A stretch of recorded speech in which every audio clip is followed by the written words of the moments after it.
bahas baik tau bahas apa?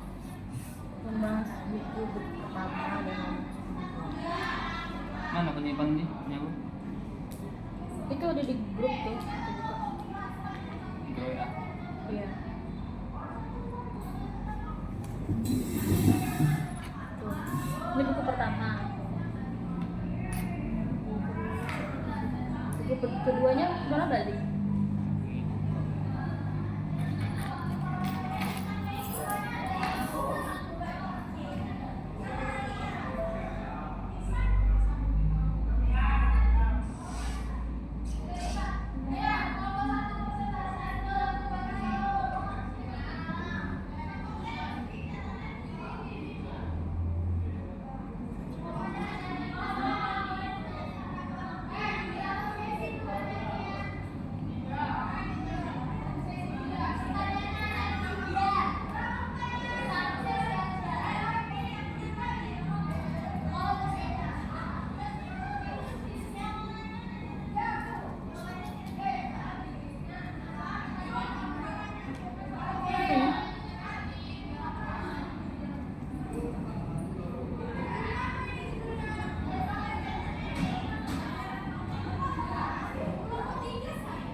Baca ya. Ya baca. Perspektif sejarah singkat. Ini juga kita hari tidak. Ya. Dalam pembelajaran dapat ditelusuri kembali ke Yunani kuno, sejarah modern psikologi. Pembelajaran berawal dari abad ke-19 dan abad ke-20. William James, seorang filsuf dan dokter Amerika, dianggap sebagai pelopor studi serius tentang proses mental, yang mengatakan pada tahun 1860 bahwa psikologi adalah ilmu tentang kehidupan mental. Dari titik awal inilah studi tentang pikiran dan perilaku manusia, dan khususnya studi tentang pembelajaran mulai berkembang. Minat awal dalam pembelajaran atau pelatihan terpusat murni pada perilaku. Seperti yang kita lihat, para pengikut karya ini mengembangkan bidang psikologi pembelajaran disebut behaviorisme.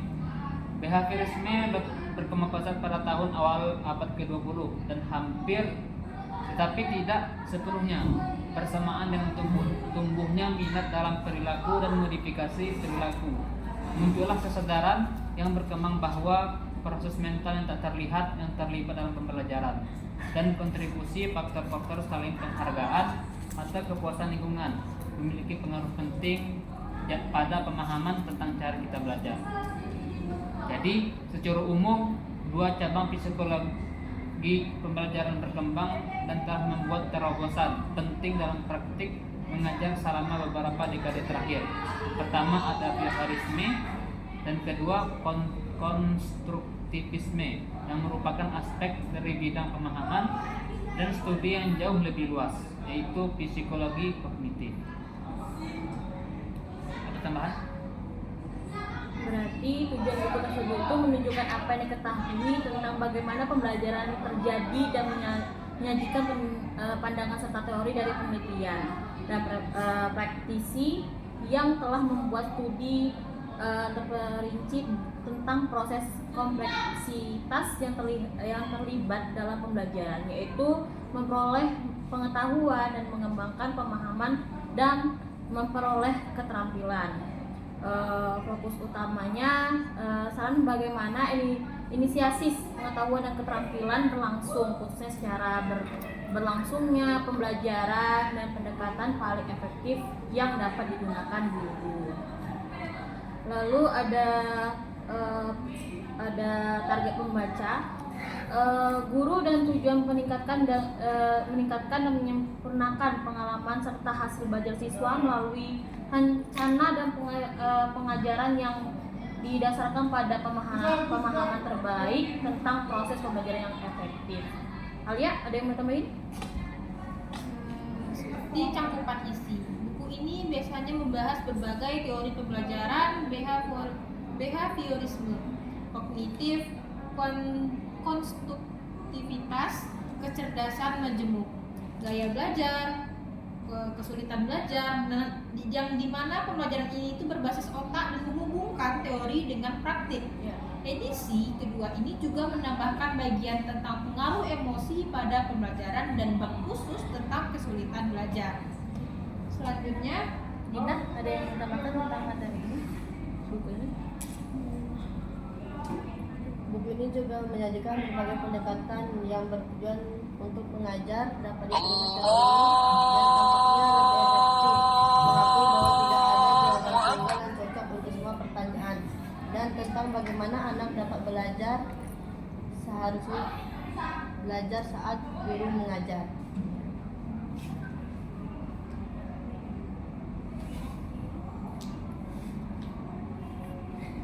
Berarti dengan kata lain, buku ini merupakan panduan bagi guru untuk memahami bagaimana teori dan pendekatan dalam pembelajaran, serta bagaimana menerapkan secara efektif untuk meningkatkan pengalaman belajar siswa.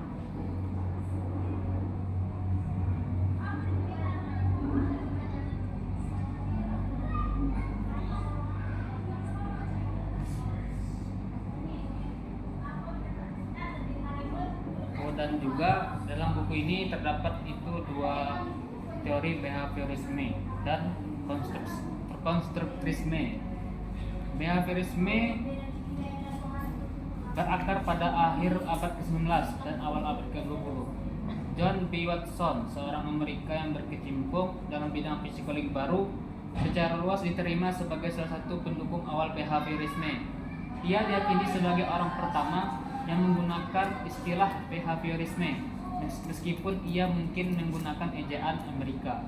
Watson sampai pada pandangan bahwa psikologi hanya dapat menjadi ilmu sejati jika ia menjadi proses observasi objektif terperinci dan pengukuran ilmiah. Gagasan observasi dan pengukuran ini terjadi pusat dari karya para behavioris. Setiap pertimbangan tentang proses mental yang menurut definisinya tidak dapat diamati, berada di luar jangkauan minat yang mereka buat sendiri. Behaviorisme didasarkan pada gagasan utama tentang reaksi yang dilakukan terhadap stimulus tertentu. Hubungan yang tampaknya sederhana ini telah digunakan untuk menggambarkan bahwa bahkan setiap situasi pembelajaran yang paling rumit, dalam bentuknya yang paling sederhana, kita dapat mengamati perilaku yang dapat kita sebut sebagai perilaku yang dipelajari dalam berbagai situasi yang beragam. Misalnya, anjing laut yang sedang melakukan pertunjukan akan menanggapi stimulus tertentu, suara klakson atau penampilan ikan, dengan mengangkat dirinya dan menepukkan siripnya seolah-olah sedang bertepuk tangan. Seekor anjing peliharaan akan menanggapi stimulus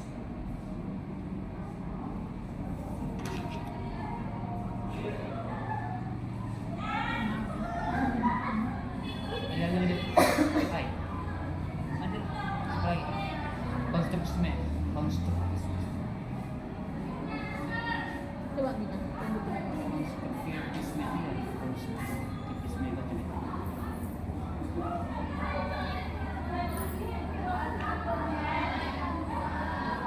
berarti itu sampai konflik sebuah definisi yang ini ya.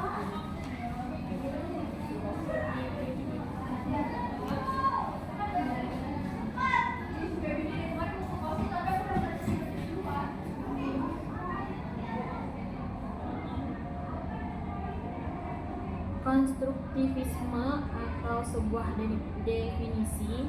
Konstruktivisme memandang pembelajaran sebagai hasil konstruksi mental. Artinya, pembelajaran terjadi ketika informasi baru dibangun dan ditambahkan ke struktur pemikiran individu saat di pengetahuan, pemahaman, dan keterampilan. Kita belajar paling baik ketika kita secara aktif membangun pemahaman kita sendiri. Acuan pada paragraf sebelum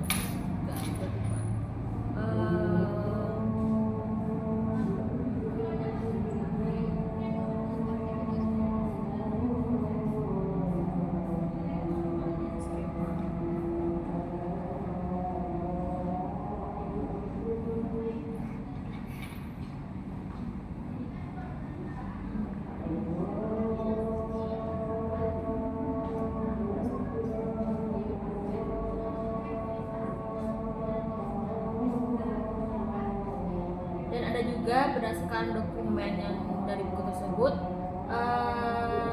tujuan dari buku cara belajar edisi kedua yaitu karya Alan Pritchard adalah yang pertama ada meninjau apa yang diketahui tentang bagaimana pembelajaran terjadi, menyajikan pandangan dan teori dari para peneliti dan praktisi yang telah membuat studi terperinci tentang proses dan kompleksitas yang terlibat dalam pembelajaran.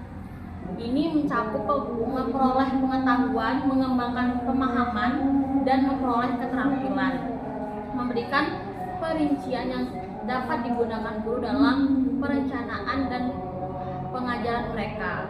Selanjutnya, untuk menyediakan kesempatan yang lebih baik untuk pembelajaran yang efektif dan berkelanjutan. Selanjutnya, yang kedua ada meningkatkan dan menyempurnakan pengalaman dan hasil belajar siswa, yang dimana melalui perencanaan dan pengajaran yang didasarkan pada pemahaman terbaik tentang proses pembelajaran yang efektif.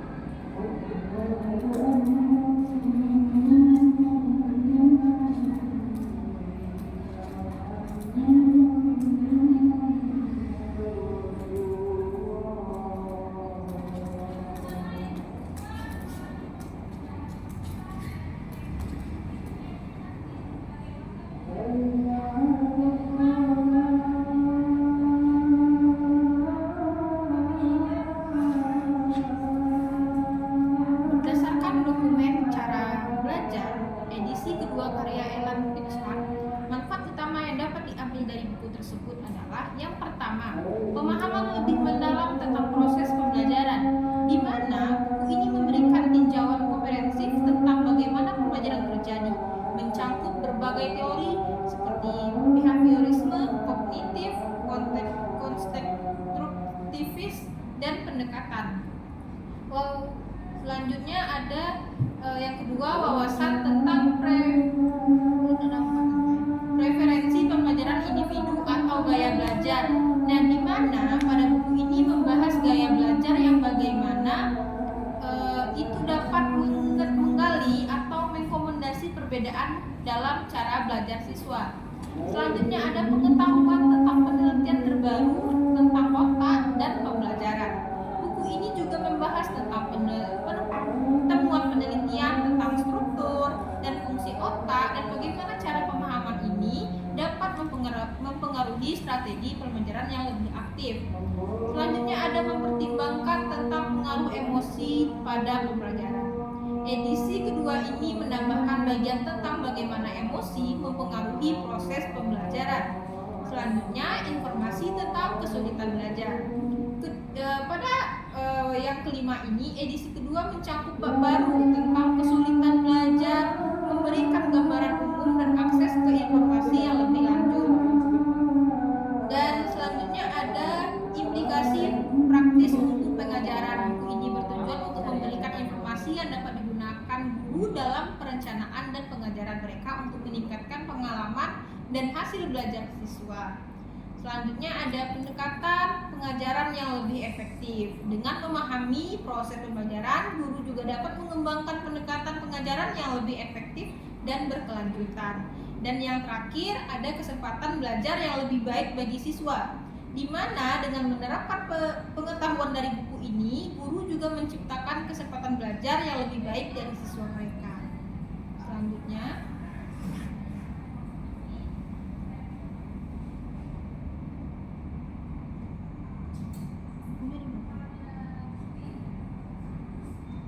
Bukunya udah dua.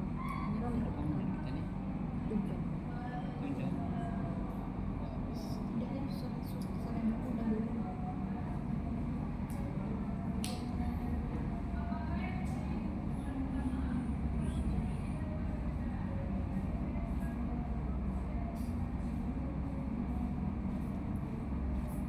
Setelah tim kamu sih bisa dong? bisa. Ini Bisa di post kayak gini juga Iya. Dina be yang itu takutnya kayak malam ngambil. tidur di rumah orang. Ya, kayaknya ada malamnya lah. Udah lah mungkin sore.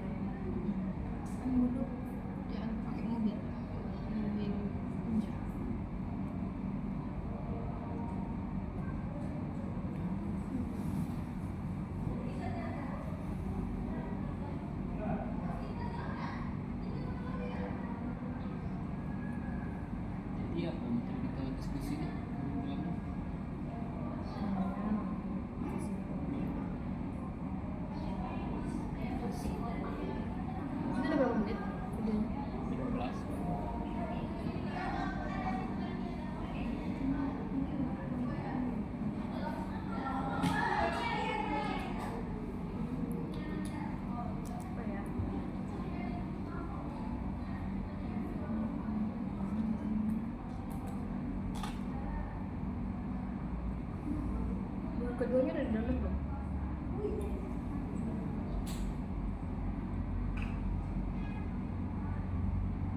membaca ini nggak manfaat buku ini Kirim nggak? siswa? Kirim.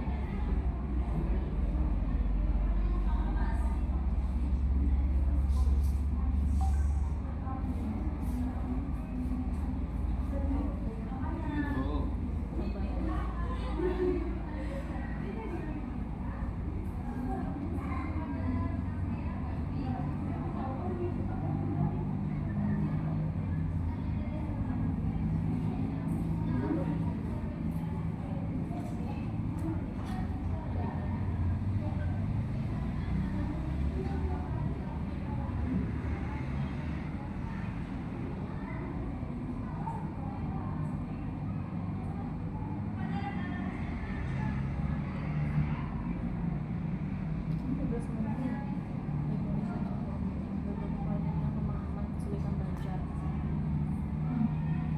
Yang beda sih.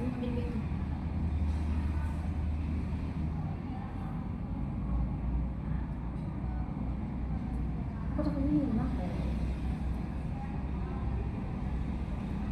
Tapi kalau di podcast ini tuh sudah tengok story-nya. Saya kumpul kapan? SN sebenarnya tuh kumpulnya tuh apa? Dah kita buat SN dulu dah sih, baru nanti kita kumpul semuanya gitu kan. bisa Video kita video. linknya. Bisa taruh linknya. Berarti kita tuh Video. buat videonya dulu, nanti bapak tuh lihat kayaknya dulu, baru nanti kumpulkan bersama. Udah tadi yang Aku baca nih. sidik baca. Kirim sendiri. Sudah yang pertama pemilihannya.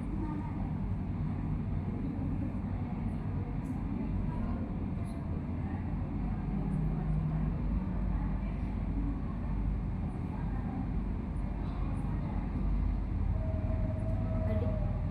Baca nih. Ya. Beberapa poin tentang pemahaman kesulitan belajar, diagnosis dan solusi. Bukan adik. Yang Yang atasnya. atasnya berdasarkan teks dari buku ini cara belajar itu. Yang buku ini bagi siswa, manfaat bukunya ini bagi siswa. Berdasarkan teks dari buku Cara Belajar edisi kedua karya Alan Pritchard, manfaat buku ini bagi siswa adalah pemahaman yang lebih baik tentang bagaimana mereka belajar. Buku ini membahas berbagai gaya belajar dan memberikan wawasan tentang preferensi pembelajaran individu. Dengan memahami gaya belajar mereka sendiri, siswa dapat mengembangkan strategi belajar yang lebih efektif. Strategi belajar yang lebih efektif. Buku ini memberikan gambaran tentang berbagai teori dan pendekatan pembelajaran yang dapat membantu siswa mengidentifikasi strategi yang paling sesuai untuk mereka. Pemahaman tentang kesulitan belajar, bab tentang kesulitan,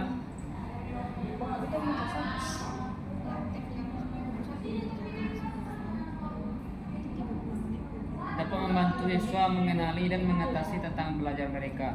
Motivasi belajar dan memahami bagaimana pembelajaran terjadi, siswa dapat menjadi lebih termotivasi untuk belajar dan mencapai potensi mereka. Namun, penting untuk dicatat bahwa buku ini terutama ditujukan untuk guru. Manfaat bagi siswa bersifat tidak langsung, yaitu melalui peningkatan kualitas pengajaran guru yang telah membaca dan menerapkan prinsip-prinsip dari buku ini. Dari tugasnya.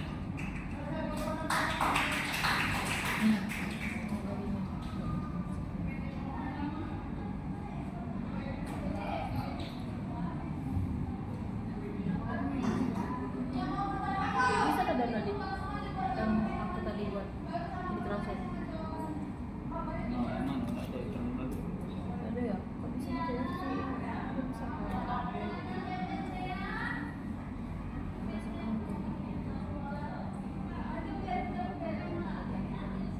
Ya, kalau ternyata nih, kita try.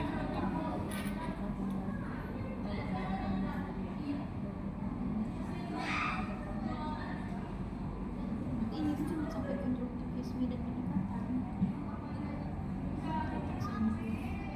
Jadi kita kan mau buku satu kan? Kan kita diskusi bukan tidak bisa gabung.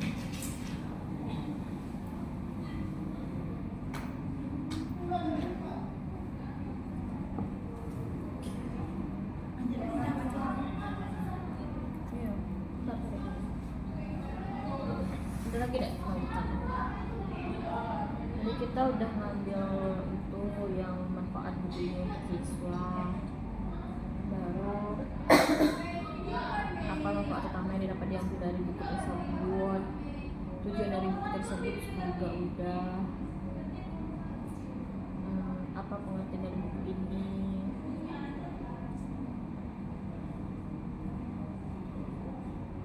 apa misalnya.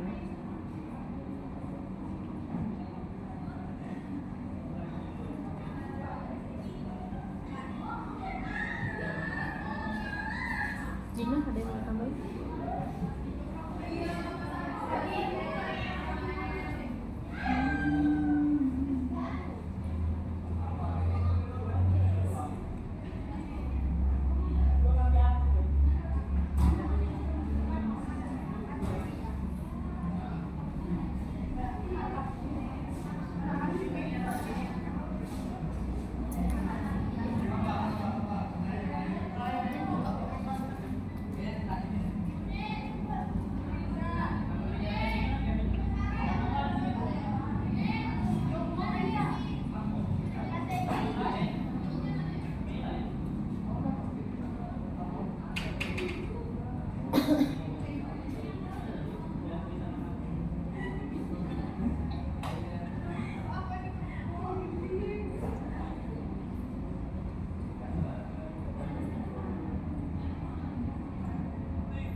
Ini dong. 24.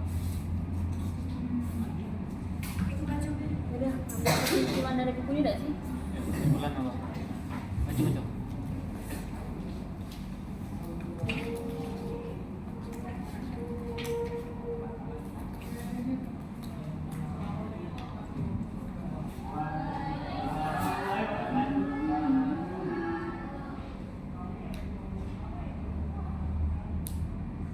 Siapa yang baca kesimpulan dari buku ini? Oke. Dina mau baca nggak? Nanti bagi dua beda sih. Soalnya Dina belum ada baca. Nih. Kesimpulan yang dapat diambil dari buku ini itu yang pertama, pembelajaran adalah proses kompleks yang beragam, yang artinya tidak ada satu cara yang terbaik untuk belajar, dan pendekatan yang efektif dapat bervariasi tergantung pada individu, konteks, dan tujuan pembelajaran pada siswa.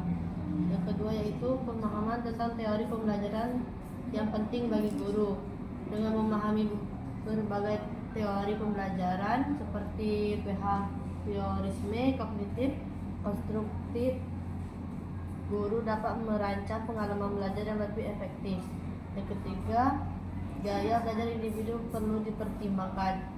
Guru juga perlu menyadari bahwa siswa memiliki preferensi belajar yang berbeda dan mencoba untuk mengakomodasi gaya ini dalam pembelajaran mereka. Yang keempat, penelitian tentang otak dan pembelajaran memberikan wawasan baru. Temuan dari neuroscience dapat membantu guru memahami bagaimana otak belajar dan mengembangkan strategi pengajaran yang lebih efektif. Yang kelima, emosi memainkan peran penting dalam pengajaran. Emosi dapat mengaruhi motivasi, perhatian, dan kemampuan siswa untuk belajar. Dan keenam,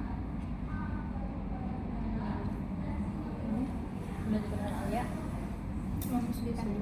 Yang keenam yaitu kesulitan belajar perlu diatasi. Di mana guru perlu peka terhadap kesulitan belajar yang mungkin dihadapi siswa dalam memberikan dukungan yang sesuai. Selanjutnya ada praktik pengajaran harus didasarkan pada penelitian.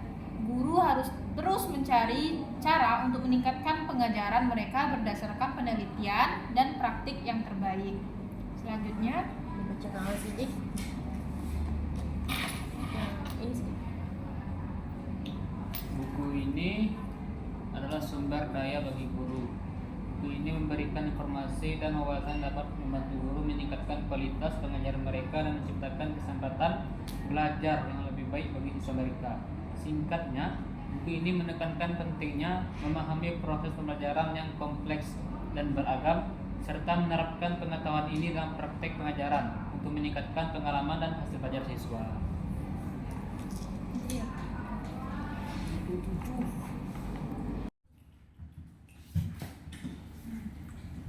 Oke, Awas. tidak nampak tak? Nanti. Nah, mulai.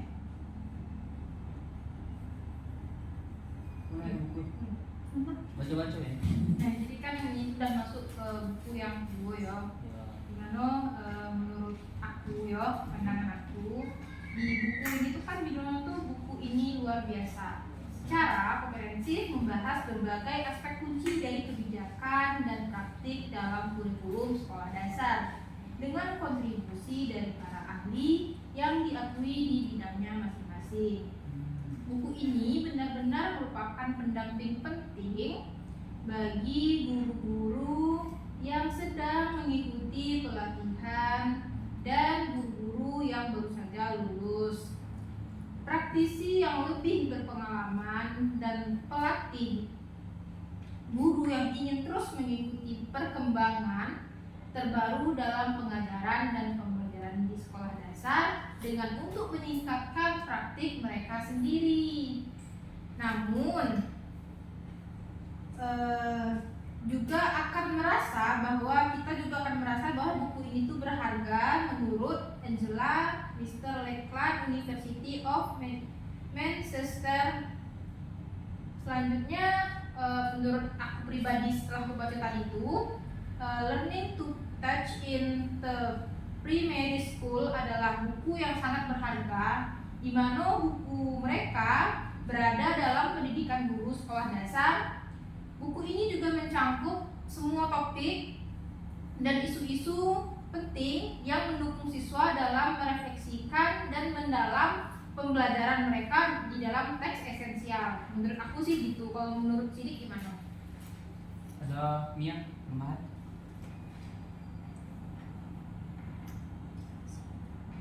Dina.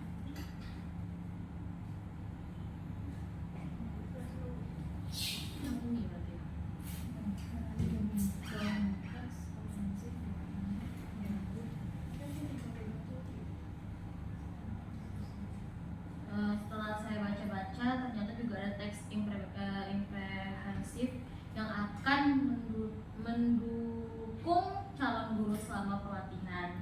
Sesudahnya ditulis oleh para akademis yang dihormati di bidang ini adalah teks otoritatif yang mensintesiskan pandagogi dengan praktik dan memberikan fondasi yang kuat untuk membangun pendekatan praktisi reflektif terhadap pengajaran, yang dimana buku ini adalah kumpulan bacaan penting yang berharga bagi setiap guru, pemula ataupun guru yang sedang menjalani pelatihan yang memulai karir baru mereka. Literatur yang luas mencakup isu-isu topikal yang lazim di semua ruang kelas sekolah dasar dan berbagai macam kontributor menunjukkan luasnya pengetahuan dan penelitian yang memandu guru di banyak bidang pedagogis.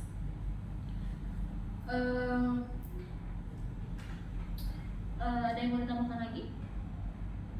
Dina.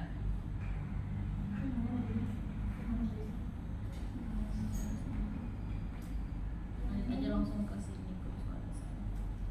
Coba sih kalau bilang mungkin yang guru adalah Deskripsi dari buku tuh. Menurut Sidik gimana? guru adalah Deskripsi buku. Guru sekolah, guru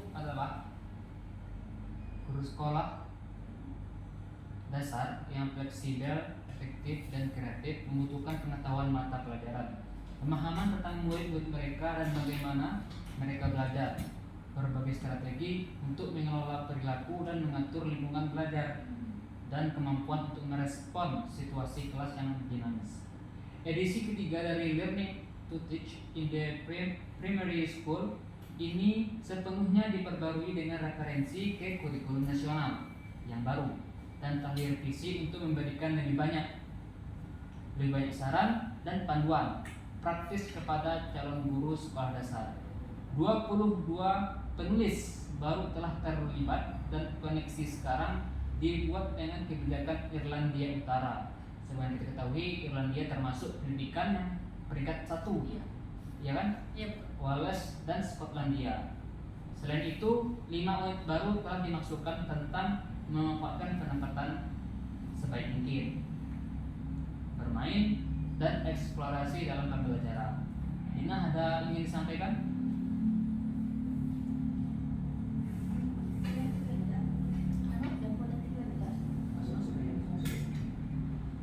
Tentang fonetik atau ilmu bunyi, yaitu dengan tugas-tugas refleksi tingkat master dan saran untuk bacaan lanjutan yang berbasis penelitian. Buku ini juga memberikan dukungan berharga kepada calon guru yang terlibat dan mempelajari melalui pengalaman berbasis sekolah dan membaca, diskusi, refleksi sebagai bagian dari kursus pendidikan guru. Buku ini juga memberikan pengantar yang mudah diakses dan menarik untuk pengetahuan tentang pengajaran dan pembelajaran yang perlu diperoleh setiap siswa, guru, dan mendapatkan status guru berkualitas. Buku ini juga berkomprehensif seperti tentang bacaan penting bagi semua siswa yang sedang dilatih untuk menjadi guru sekolah dasar, termasuk mereka yang mengikuti kursus pelatihan guru sarjana, kursus pelatihan guru pasca sarjana, dan kursus pelatihan guru berbasis pekerjaan. Buku ini juga didukung oleh situs web pendamping gratis yang bersumber daya tambahan untuk instruktur dan siswa yang dapat diakses.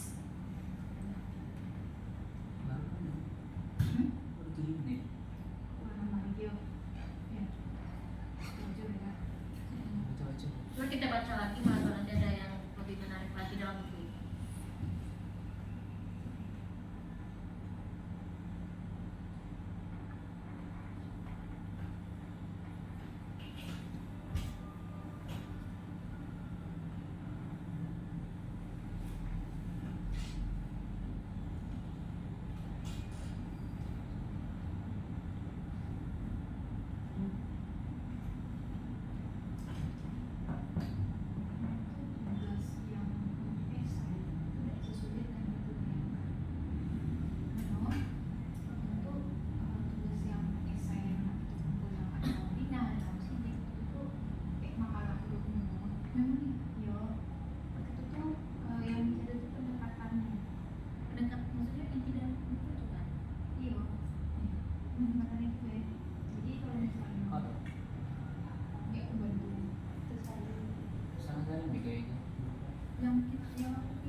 Ada juga ulasan dari para ahli. Buku ini itu dapat pujian luas dari para ahli pendidikan terkemuka, yaitu Angela Wieslake dari University of Manchester menggambarkan bahwa buku ini tuh luar biasa dan pendamping penting bagi guru-guru dalam pelatihan dan guru-guru yang baru lulus. Mencocokkan. Selain itu, menurut Helena Gispley dari University of Anglia menekankan bahwa nilai buku ini sebagai teks esensial, berarti sama dengan buku tadi itu, yang mencakup semua topik dari isu penting dalam pendidikan guru sekolah dasar. Selain itu juga ada dari Elizabeth Bord dari University of Rhode menyoroti bahwa buku ini sebagai teks otoritatif, yang dimana tesiskan pedagogi dengan praktik itu berbeda. Selain itu juga mencakup isu-isu topikal yang menawarkan wawasan dari berbagai ahli, serta menekankan peran buku ini dalam mendukung calon guru seperti kita untuk mencapai standar guru dan menjadi guru sekolah dasar yang luar biasa, atau kata Bapak kan guru yang suka mempesona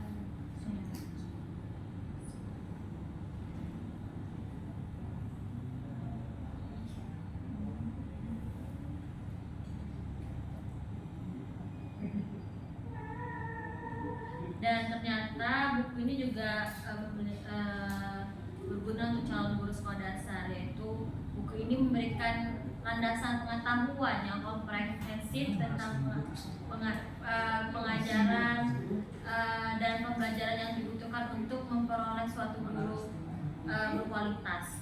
Dan guru yang baru lulus juga berguna. Buku ini berfungsi sebagai pendamping penting, membantu mereka menavigasi tantangan awal karir mereka dengan menerapkan pengetahuan mereka dalam praktik kelas. Bukunya dari buku itu isinya tersebut yang pastinya isi baca-baca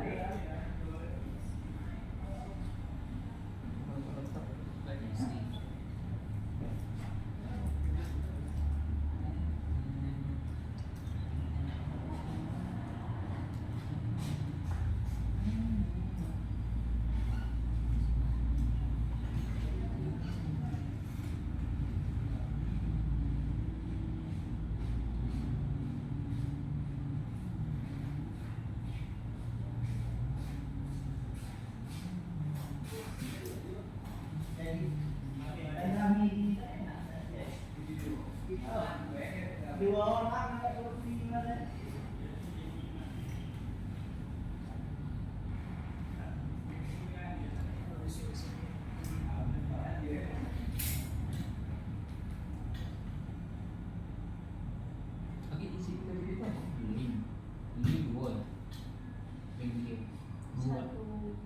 Emang bisa kok itu satu jangan bisa sampai mana?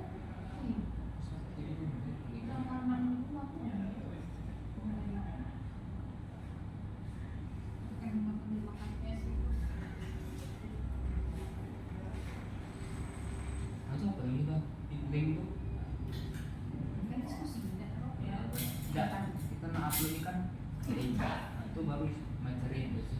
Enggak, kita tuh ngirim materinya dulu, misalnya tuh buku tuh materinya apa. Nanti bisa kita buat misalnya buku pertama, ya kita buat esainya dulu. Baru nanti buat lagi buku kedua, esainya apa. Baru nanti di situ di bawah itu link video kita.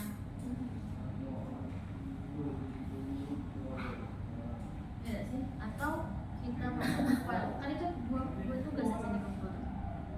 Nah yang satu kan buku pertama, buku kedua, atau kita buat kayak buku pertama baru buat videonya gabung tapi pakai video.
Buka bisa.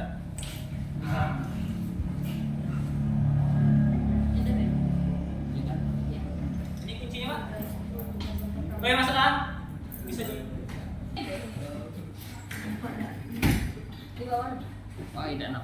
Sini loh gimana?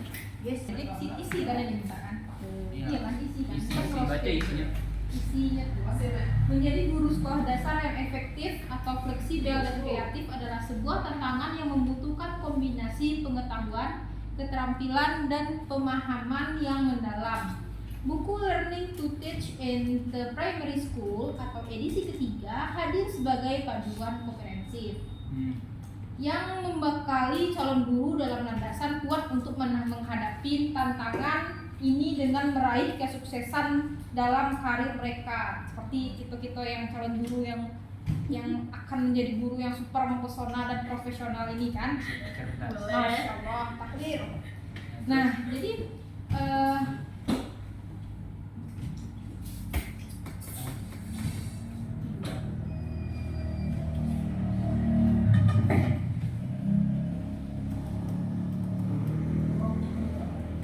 di buku ini tuh juga ada membahas topik-topik penting Contohnya seperti memanfaatkan penempatan Anda sebaik mungkin. Kalau kita jadi seorang guru, kita tempatkan kita sebagai seorang guru, di mana memberikan paduan praktis dengan cara memaksimalkan pengalaman belajar selama penempatan sekolah. oh gitu ya. Yo.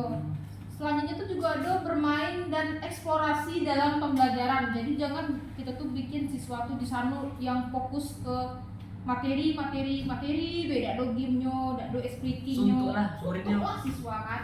Iya. Jadi itu tuh juga memberikan strategi dan teknik untuk menciptakan lingkungan atau lingkungan sekolah tadi itu ruangan kelas untuk lebih positif dan kondusif untuk belajar. Oh, ceria, senang. Jadi siswa tuh tidak bosan, tidak enak dana sekolah tadi kata orang tua tidak enak, ibunya tidak enak kan kita tidak mungkin kayak gitu. Terus juga ada pendidikan khusus di mana membahas berbagai kebutuhan pendidikan khusus dengan cara mendukung siswa dengan kebutuhan ini di kelas. Seperti pelajaran matematika kelas 1 misalnya udah disediakan sempoa atau disediakan penggaris. Nah, betul. Jadi ada faktor pendukung siswa biar siswa tuh mau belajar gitu. Dan yang terakhir yang aku tahu, yang aku baca juga fonetik atau ilmu tentang bunyi, yaitu memberikan pemahaman tentang fonetik dan bagaimana hal itu dapat digunakan untuk meningkatkan kemampuan membaca dan menulis siswa. Jadi kita tuh bantu juga siswa mana yang mungkin orang tuanya tuh yang berpendidikan maaf dibilang rendah, kita bukan SD atau sama sekali tidak sekolah, itu sebagai yang seorang guru ataupun seorang pendidik nantinya membantu siswa tadi. Tuh, sih. Ada penambahan ya, Dina? Penjelasan yang untuk menjadi guru super profesional, cerdas. Ini aku baca deh.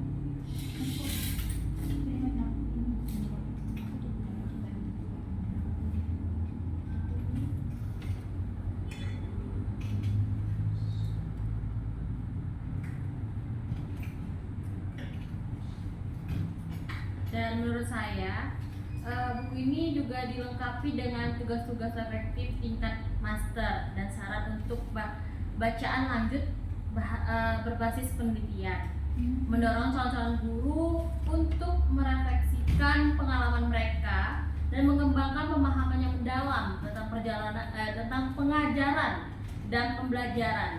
Buku ini juga menyediakan pengantar yang mudah diakses dan menarik untuk pengetahuan tentang pengajaran dan pembelajaran yang perlu diperoleh setiap siswa guru untuk mendapatkan status guru berkualitas kritis.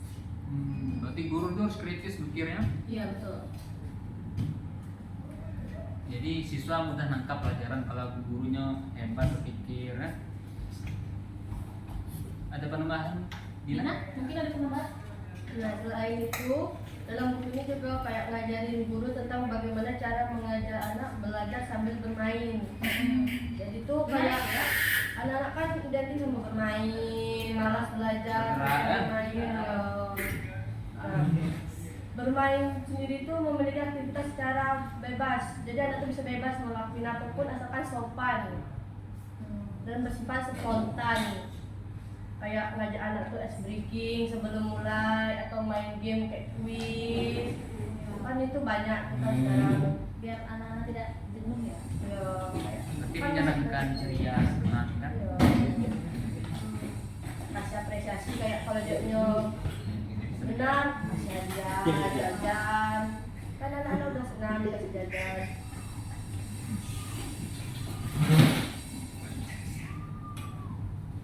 Berarti kalau kita membuat kondusif sekelas tuh mulai dari gurunya kan? Kalau gurunya hebat, pasti muridnya hebat.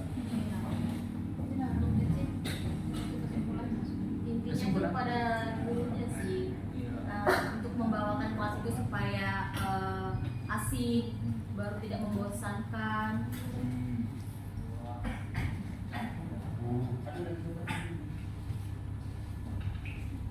Udah berapa menit? 20. Lagi 4 menit. Ada yang punya kesimpulan nggak menurut masing-masing? Ada kesimpulan sidik gimana sih buku tadi ya? Menurut saya kalau kesimpulannya gini, simpel saja. Paham? Paham.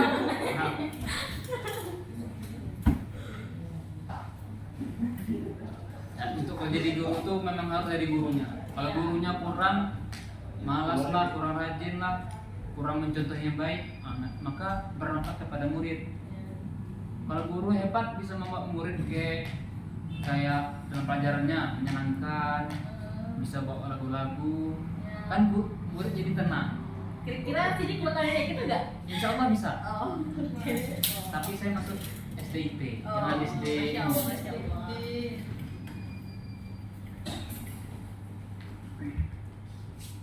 Nah kalau Dina macam mana kesimpulannya? Iya, gimana Dina? Kalau Kira-kira? menurut aku itu kesimpulannya itu bermain itu bukan hanya sekedar aktivitas yang menyenangkan, tapi juga dengan bermain itu sambil belajar. Jadi siswa itu dapat bermain, dapat ilmu juga. Melalui bermain itu juga anak dapat mengeksplorasi dunia di sekitar mereka kan. Anak-anak itu kadang penasaran, pengen tahu semua hal. Jadi kita bantu anak-anak untuk mengeksplor. Mia, kesimpulannya apa? Mungkin sama ya, karena apa ya? Menurut saya tuh kalau kelas itu tidak apa ya, gurunya tidak mempesona atau cerdas ataupun tidak dapat berpikir kritis, itu tuh tidak membuat anak-anak itu menjadi kayak rasa ingin tahunya tuh menggebu-gebu gitu kayak kurang, karena kayak anak-anak itu penuh dengan tanda tanya di dunianya, apalagi di masa-masa SD kan. Dia tuh penasaran, ini tuh gimana ya, ini tuh gimana ya, kok bisa begini, kok bisa begitu gitu. Karena mereka tuh semakin, apalagi masih anak-anak kayak kelas 1, kelas 2 tuh mereka tuh keponya tuh ibaratnya kata-kata ada jenis kata kepo kan, keponya tuh tinggi, rasa ingin tahunya tuh tinggi. Jadi kita tuh membuat anak-anak itu kalau bisa tuh sesuai dengan apa ya, sesuai dengan bukan karakter juga sih, maksudnya sesuai dengan kemampuannya juga, dan membuat anak itu kayak semakin berpenasaran dengan pelajaran itu gimana kayak gitu. Kalau Alia mungkin ada lagi yang perlu ditambahin? Kesimpulannya apa Alia? Menurut saya pribadi mungkin hampir sama, tapi kan menurut sudut pandang masing-masing ya. Iya. Setelah aku baca buku ini tuh juga mengajak kita untuk berkolaborasi menciptakan kelas. Itu tuh paling penting, Iya. paling penting untuk menciptakan kelas impian bagi siswa. Ya. Karena sebagian besar siswa tuh masuk kelas hanya sekedar duduk tapi kita kuliah, kita tidak paham dengan, mungkin kita datang mungkin orang tua yang di kampung tuh tahu kita tuh kuliah, Iya, datang duduk. nggak tahu Belajar kita tidaknya belajar apa enggak gitu ya. Makanya kita terus menciptakan kelas impian. Iya. Perlu nih. Impian. Terus juga di mana setiap siswa merasa menjadi bagian penting untuk komunitas belajar dan inklusif dan suportif. Harus siswa terus gurunya bergairah, siswanya pasti lebih semangat lagi Iya, belajar. Semangat membara. Wih, membara, nyala dong guru, madam. Terus juga itu Ya. kita tuh juga harus bisa memahami perkembangan anak tadi. Iya. Terus paham kurikulum untuk pembelajaran berlangsung, terus juga strategi pembelajaran juga harus lebih efektif. Iya, Menurut aku sih gitu ya. Mungkin sekian dari kita kesimpulannya. waktu sudah pas. Ya. Kita tutup. Ada say hello. Bye bye.